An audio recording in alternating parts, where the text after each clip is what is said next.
al programa Haciendo Familia, queridos amigos.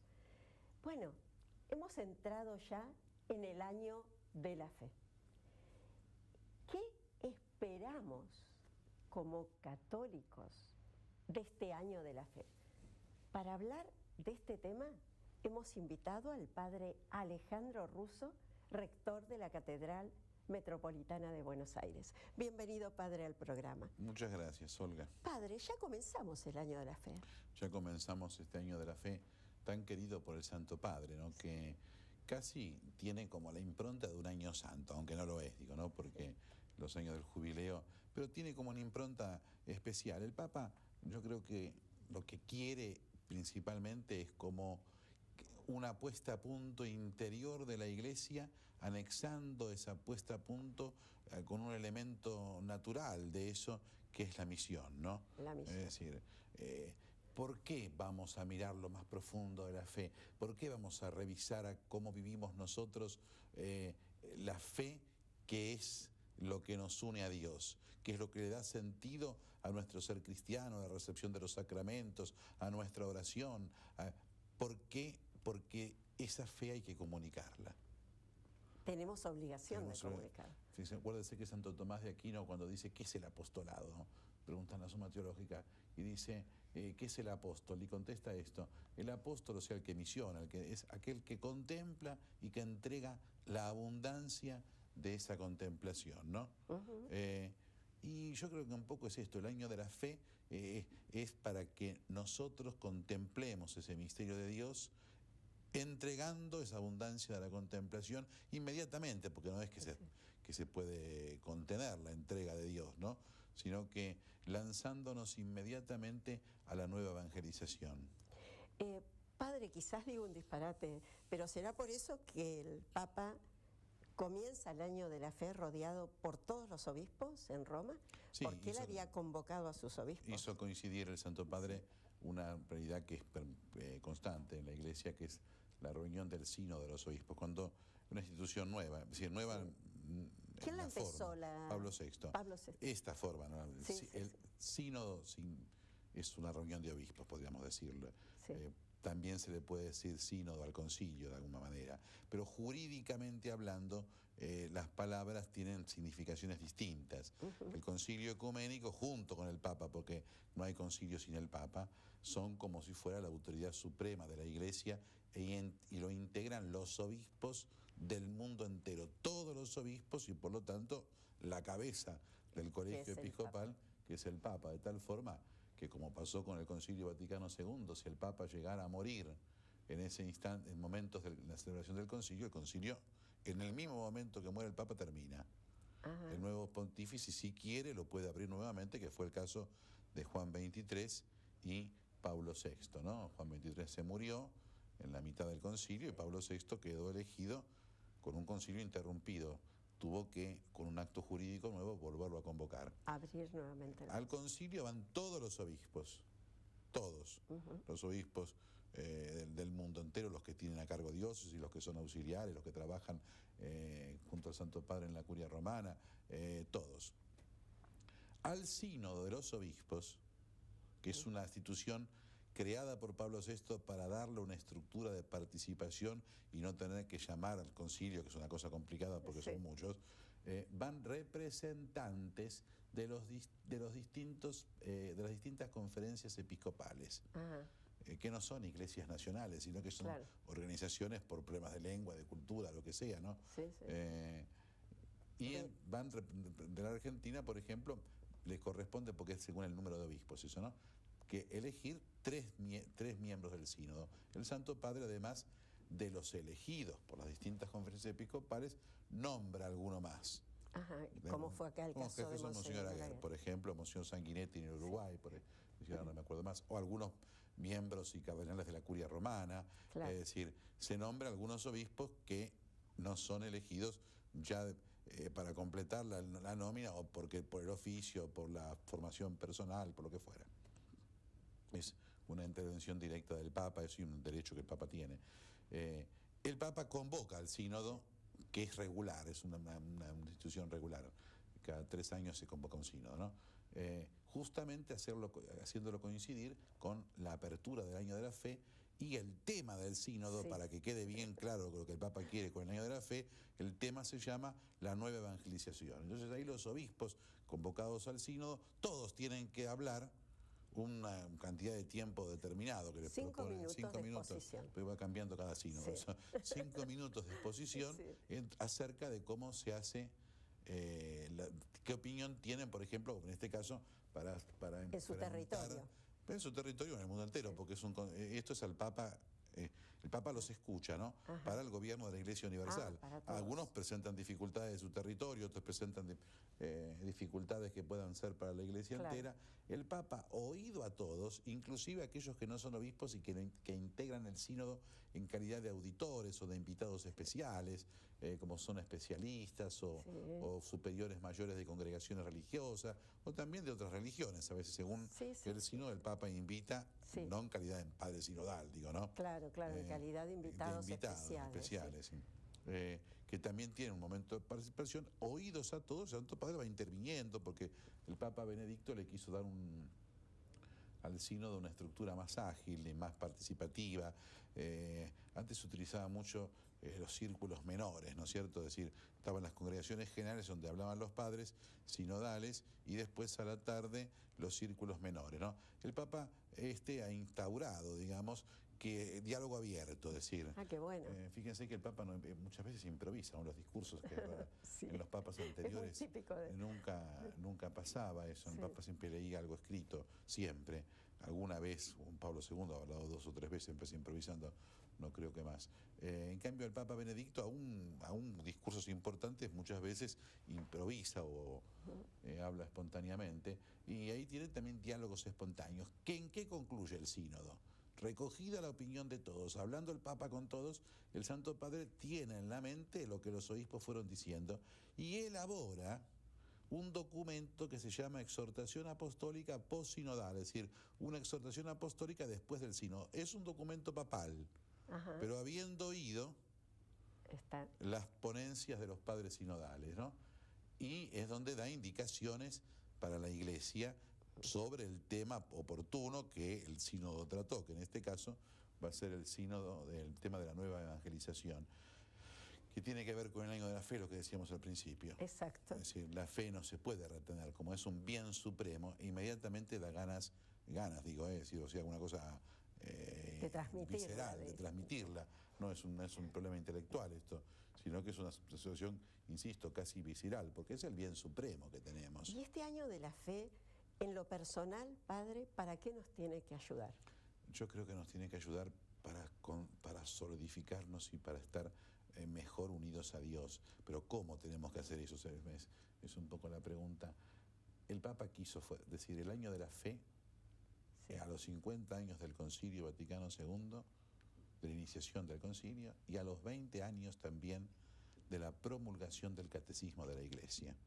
Que es tan importante. Que es tan importante, que si no hay que pasar por alto el tema de los 20 años del Catecismo, porque el Catecismo es como la Biblia explicada. Exacto.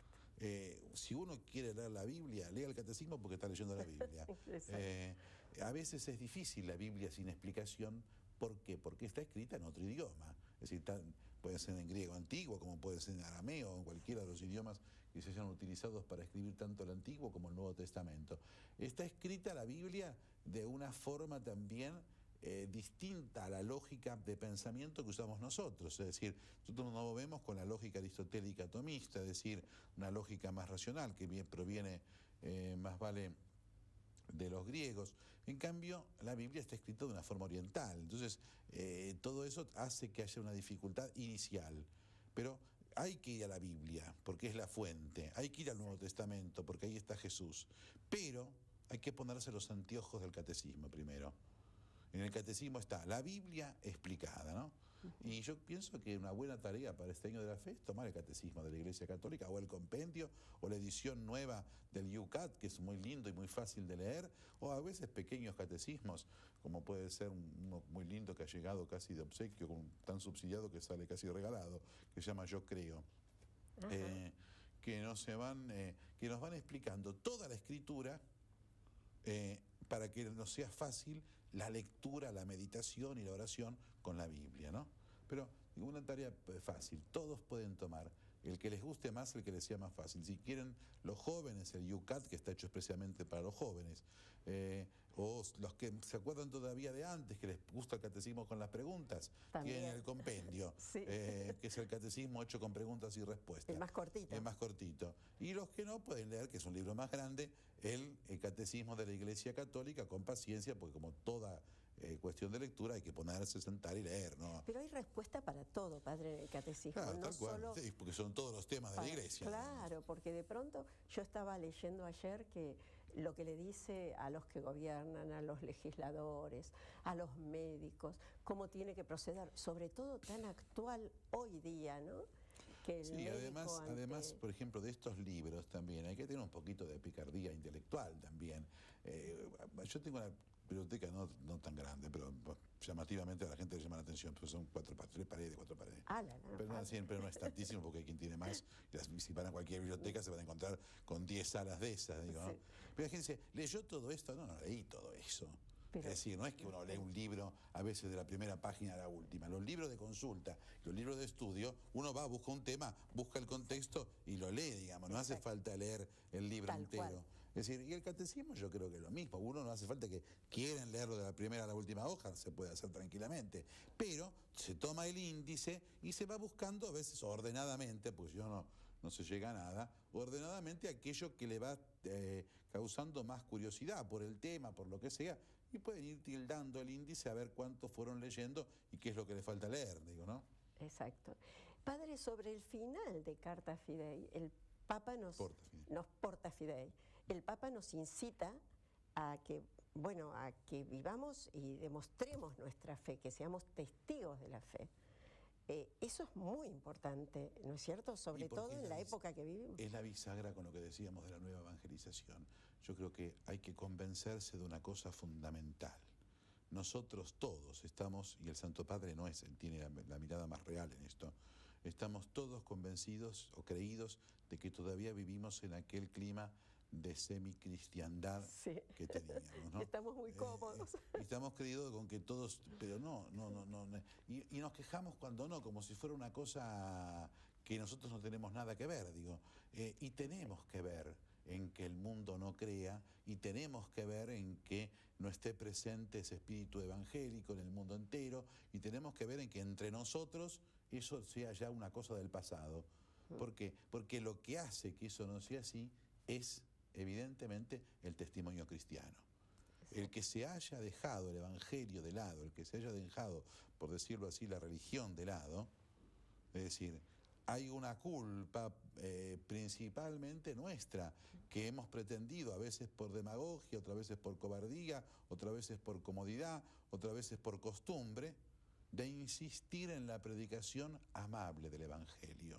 Exacto. Sí, amable, no de la denuncia, porque de la denuncia es una cosa cansadora, digo, de eso, digo, sobre todo los años 70 y 80, a veces poco menos, ¿sabes? Esa denuncia, esto no es evangélico, esto no... Digo, ¿qué se llega? Se llega a la cosa de la nada. Y no me refiero solamente a las cosas de conducta sexual, sino también me refiero a veces a las cosas sociales, ¿no? Sí. Es decir, no se puede estar todo el tiempo denunciando que esto va contra aquello, que esto contra... Digo, está bien decirlo, pero inmediatamente hay que provocar, ¿no es cierto?, el bien, es decir, no la búsqueda del mal, ¿no? Exacto. Es que el mal, como bien decía Santo Tomás, ¿no?, es ausencia de bien. Y yo creo que nosotros, misioneros y apóstoles para que el mundo crea, como se decía en Aparecida, tenemos que demostrar al mundo el bien en sí mismo, es decir, el bien que es Cristo, el bien que es la verdad, el bien que es Dios, digo, ¿no? Es decir, el bien que brota de la doctrina de la Iglesia. Es decir, el aspecto positivo y contagioso de ese bien. Pero, es decir, por eso el Papa empieza con el año de la fe. Porque dice, para hacer eso, el convencimiento tiene que ser interno. Y sí. Entonces, si no convence. En este sentido, el año de la fe, también lo dice el motu propio, ¿no? Tiene algún aspecto penitencial. Claro. Porque la Iglesia también esto ha dejado por momentos de lado muchas veces a veces en la predicación errónea de algunos, otras veces en el contratestimonio de otros, otras veces en los escándalos desgraciados que han surgido en los últimos tiempos, aumentado por los medios, pero, reales al fin, digo. Sí. Todo eso hace que sea necesario como una puesta a punto. El Santo Padre imagina este año de la fe como un reajuste en el amor a Jesucristo, ¿no? Y por eso nos ofrece todas las herramientas posibles, ¿no? Hasta tiene la delicadeza de otorgar indulgencias casi como si fuera un año santo, ¿no? ¿Cómo es eso de las indulgencias? Porque el otro día estaba en una reunión y cada uno opinaba de una forma distinta. A ver si nos puede explicar. Yo mandé una catequesis a toda la arquidiócesis. Ah, bueno. Donde, que lo digo con un solo ejemplo, que es una cosa sencilla. Cuando uno cae en un pecado determinado, cualquiera, se comete una culpa, digamos, ¿no es cierto? Ese pecado, esa culpa es perdonada siempre en el sacramento de la confesión, ¿no? Sí. Pero sin embargo, es como que el interior por ese pecado queda como dañado. Esa lastimadura que deja el pecado espiritualmente hablando, ¿no? Es lo que se arregla en el purgatorio, es decir, la persona que muere perdonada por la confesión o por el deseo de la confesión, si no se pudo confesar porque no llegó a punto la muerte repentina, lo que fuera, por esa realidad tiene que aguardar la purificación en el purgatorio, ¿no es cierto? Eso es la doctrina católica expresada ya en el Concilio de Trento, hace tiempo.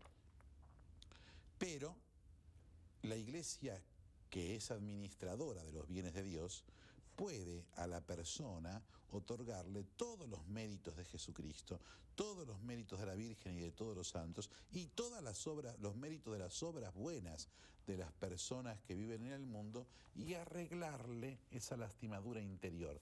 Le pongo un ejemplo, a ver, un poco infantil.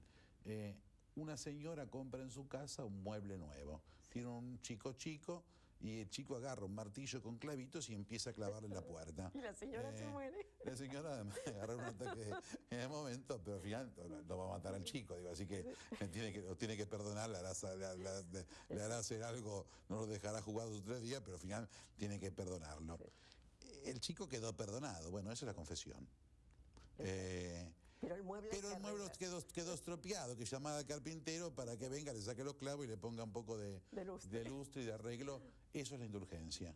Ah, qué bueno, qué bueno. O sea, ¿y tenemos oportunidad de ganar indulgencias en qué lugares? Cada obispo determinó, ¿no es cierto?, los templos. La Sagrada Penitenciaría Apostólica, que es la que en nombre del Papa concede la indulgencia, ha dicho que además de las basílicas mayores de Roma y demás, con la visita a los lugares sagrados que los obispos puedan determinar.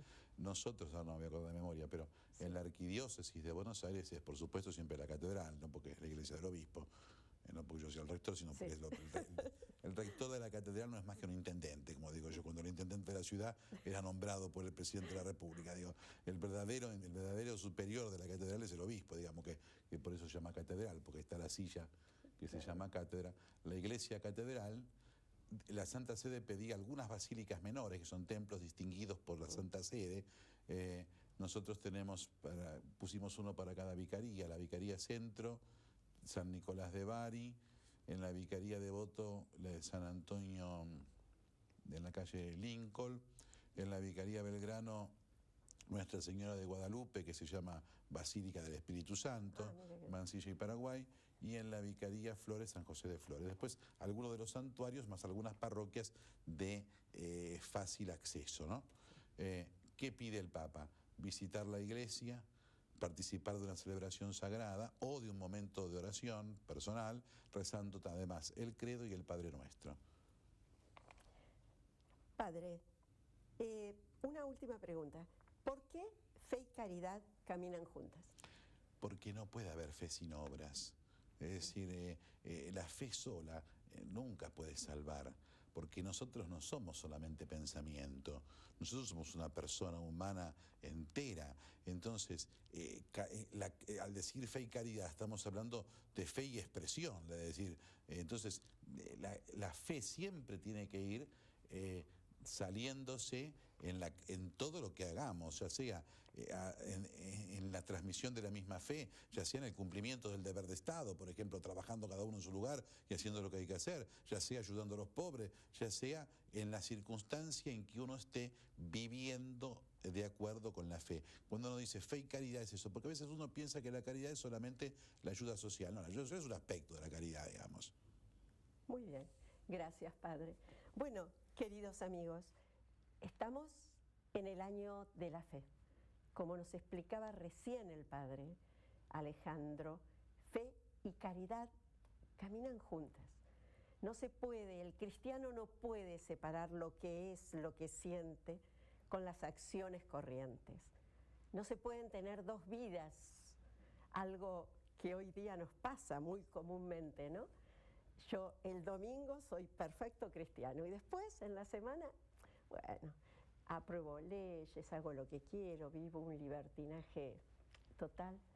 No, no se pueden vivir dos cosas. Quizás por eso Benedicto XVI nos recalca tanto que fe y caridad caminan juntas y una se apoya en la otra. Y también, algo muy importante, no dejemos de aprovechar esta riqueza de este año de la fe. No dejemos de aprovechar las indulgencias. Como decía el Padre, se ha roto el mueble, ¿no es cierto? Pero después de perdonar al niño para que salga nuevamente a jugar, arreglemos el mueble, tengamos las cosas en paz. Es una oportunidad que quizás otros no tuvimos. Y después de todo, nadie sabe cuántas veces más va a tener oportunidad de vivir en cristiano y de tener el orgullo que tenemos todos de ser católicos. Será hasta el próximo programa, si Dios quiere.